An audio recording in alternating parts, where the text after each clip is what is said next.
Hi, everyone, and welcome back to the English Learning Podcast. I'm Jason, your host, and as always, I'm here with my wonderful co-host, Julia. Hey, Jason. Hello, everyone.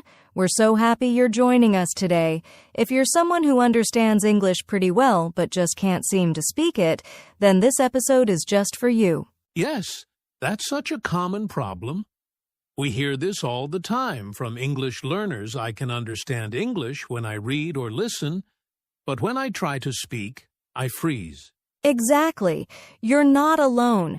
This is something millions of learners experience. It can be frustrating.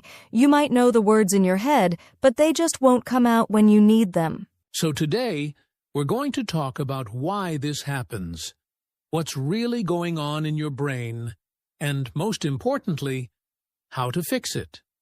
We'll share simple ideas, real-life examples, and easy tips that you can start using right away.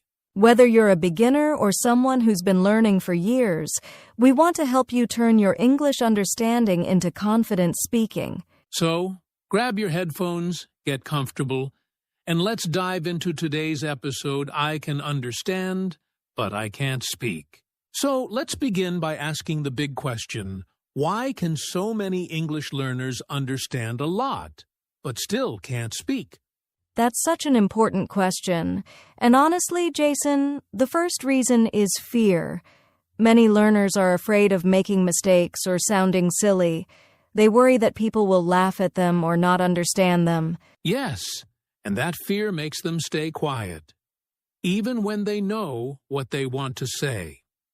I've seen students freeze just because they weren't sure about grammar or pronunciation. Exactly. It's like the brain says, you understand this, but don't try to speak unless you're 100% sure. And that stops learning. Mistakes are normal. They're how we grow. Another reason is lack of speaking practice. Many learners study grammar, read books, and watch videos, but they don't practice speaking regularly. And speaking is a skill. You have to use it often. Right. Listening and reading are input, but speaking is output, and it's harder because you must think fast and produce language on the spot. Some learners know hundreds of English words, but they've never actually said them out loud. That's like knowing how to swim from watching videos, but never getting into the water. Great example. Another reason is something we call the silent period. This happens when learners understand a lot of English but haven't yet started using it actively.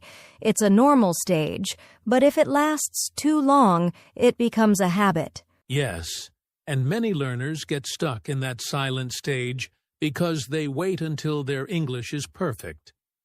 But it will never be perfect, and it doesn't need to be. Speaking early and often is the key. Also, think about classroom learning.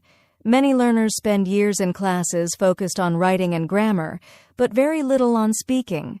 So they understand English on paper, but not in conversation. Exactly. So if you're listening and you've been wondering, why can I understand but not speak? Remember, it's not because you're bad at English. It's because speaking is a different skill, and it just needs more practice. And the good news? You can change it. Step by step, you can turn your understanding into real speaking ability. Coming up next, we'll share some real-life examples that many of you will recognize and talk about how it feels to be stuck in that silent stage. Now let's talk about something really important, how it feels when you can understand English but can't speak it. Because we know this problem isn't just about language. It's about confidence, too. Yes, it can feel really frustrating. I remember one of my students from Brazil. Her listening skills were amazing. She could understand everything I said in class. But when I asked her a question, she would freeze and say, I don't know how to say it. That's so common. I had a student from Afghanistan who could watch English movies without subtitles and understand most of the story. But when we had a speaking activity in class, he would avoid talking.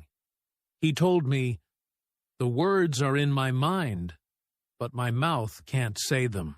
And I've felt that way too, Jason.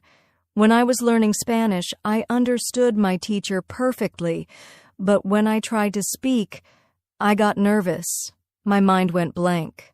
I was afraid of looking foolish. Yes, that's the key.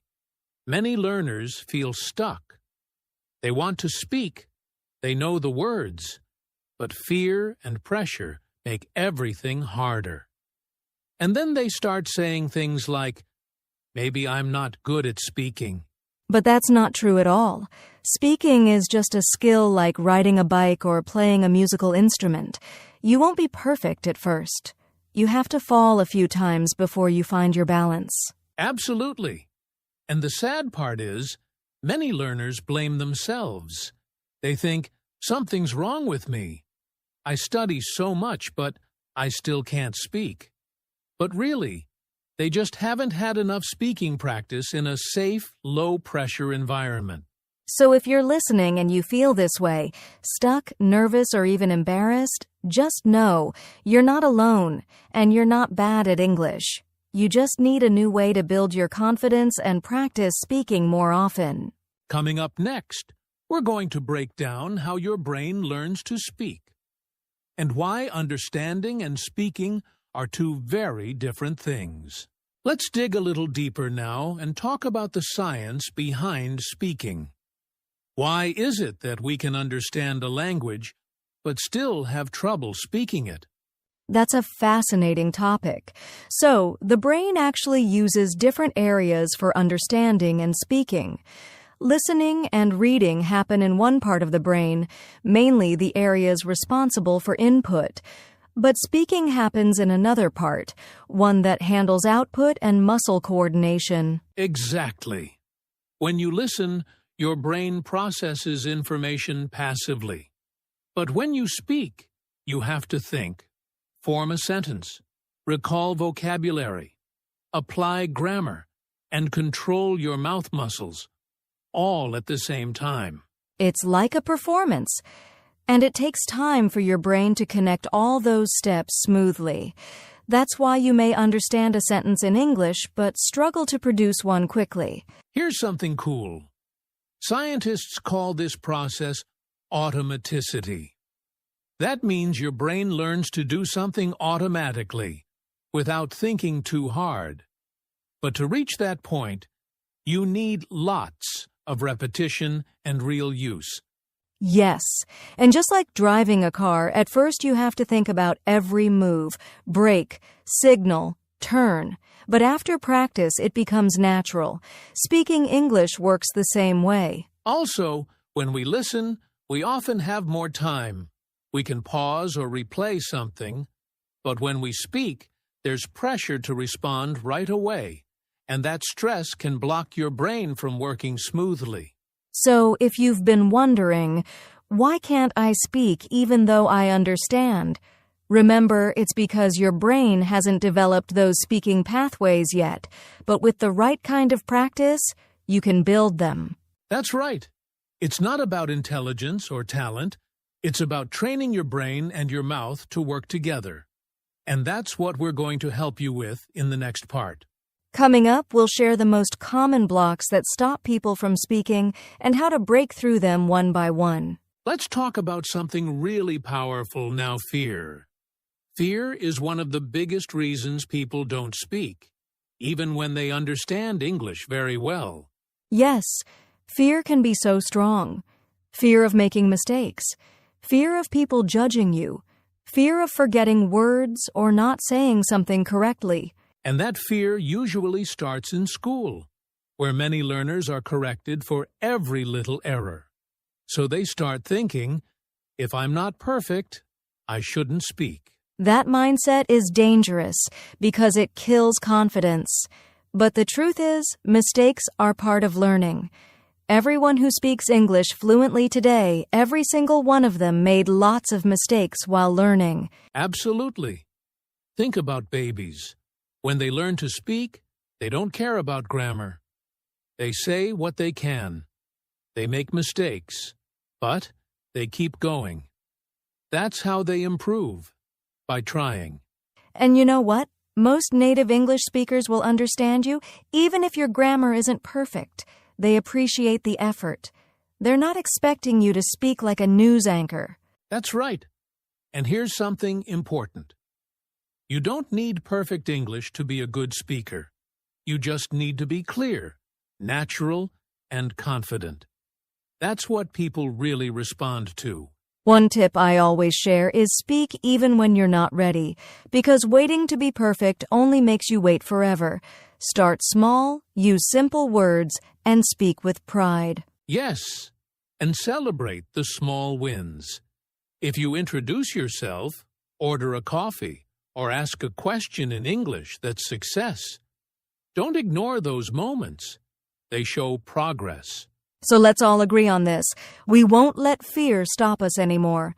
Let's choose courage over perfection. Coming up next, we'll give you some simple, practical techniques to start speaking more every day, even if you don't have a speaking partner. Now, let's get practical.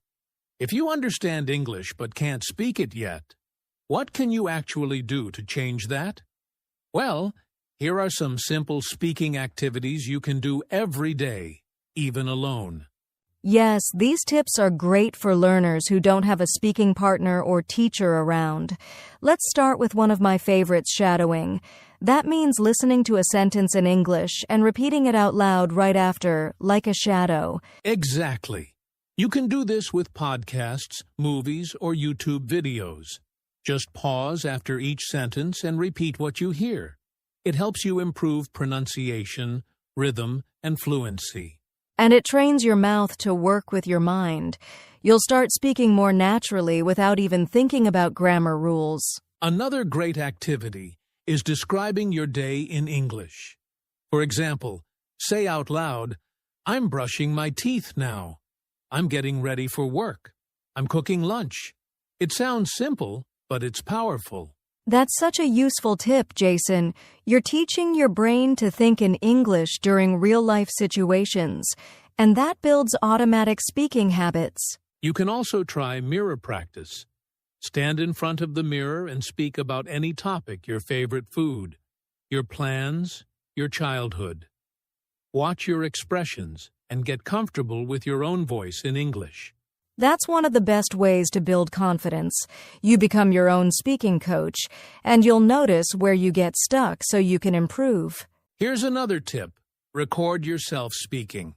Pick a topic, speak for 1 minute, and then listen to it. You'll hear your strengths and the areas you can work on. Over time, you'll hear real progress. Absolutely. And if you're shy, don't worry. You don't have to share it with anyone. It's just for you. Think of it like keeping a speaking diary. The key is speak every single day, even for 5 minutes. Don't wait for a perfect moment or a partner. Create those speaking moments for yourself. Coming up, we'll talk about how to create an English-speaking environment, even if you live in a non-English-speaking country. So now let's focus on something very important, how to practice speaking alone. Because a lot of our listeners tell us, "I don't have anyone to talk to in English." And that's okay. You can actually make amazing progress by speaking to yourself. It may feel strange at first, but it really works. Your brain doesn't care who you talk to. It just wants practice. Exactly. One easy method is to start your day by talking about your plans. For example, say, "Today I will go to the market. I need to buy vegetables. Then I'll study English for 1 hour." Or you can do a daily summary at night. Just talk about what you did. I woke up early. I studied for my test. I cooked lunch. I watched an English video. It's a simple way to review your day and build your speaking skills. Here's another idea. Ask yourself questions. Pretend you're in a job interview or having a chat with a friend. Ask, "What do you like to do in your free time?" Then answer it in English. That's such a fun one. You can even make a list of questions like, what's your favorite food? Where do you want to travel? What was your best childhood memory? These topics help you speak naturally, like in real conversations. And don't forget, you can use your phone to record yourself. Choose a topic, speak for 1 minute, then listen and reflect. It's a great way to notice your progress over time.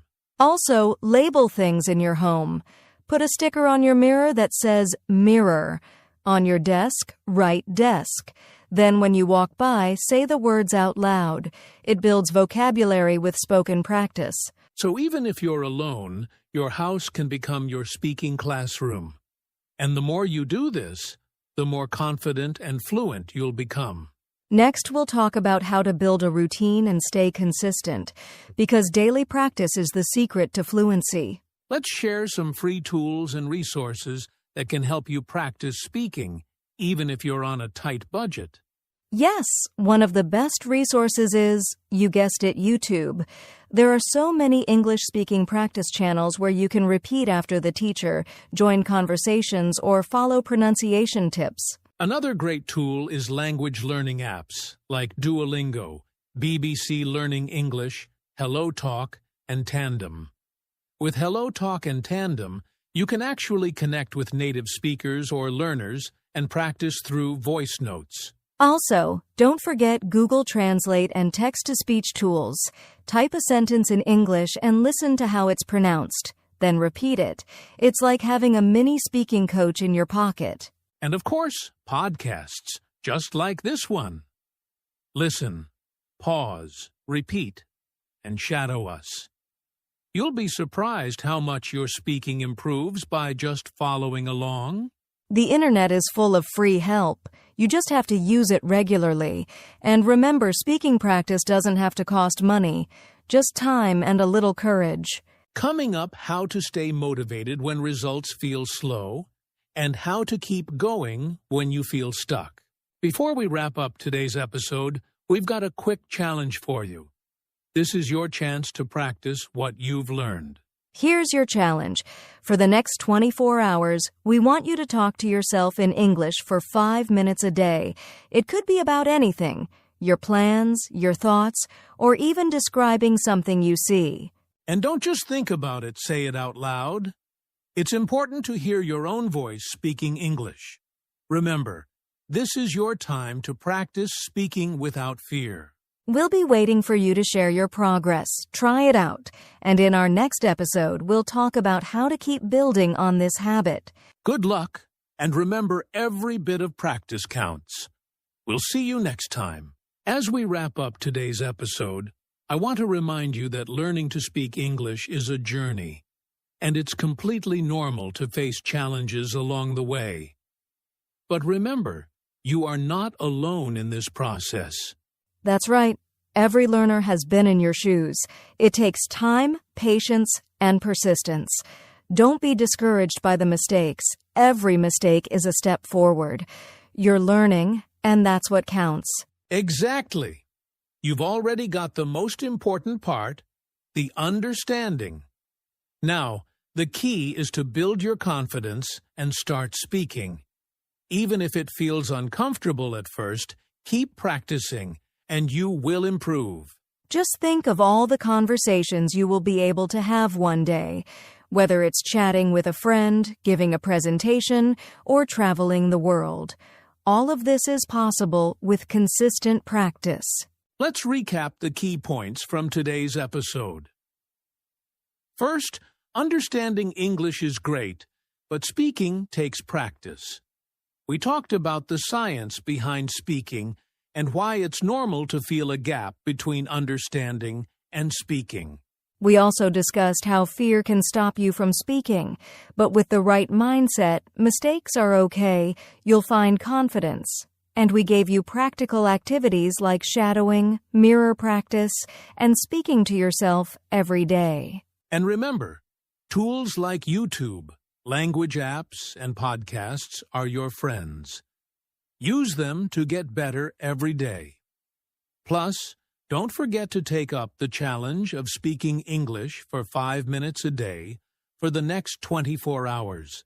Yes, it's all about taking those small steps forward. Don't expect perfection. Expect progress. The more you speak, the more natural it becomes. And we're here to support you every step of the way. Keep practicing, stay motivated, and celebrate every victory, big or small. You've got this. Thank you so much for listening. Keep practicing, and we'll see you in the next episode of the English Learning Podcast. Stay confident and keep speaking.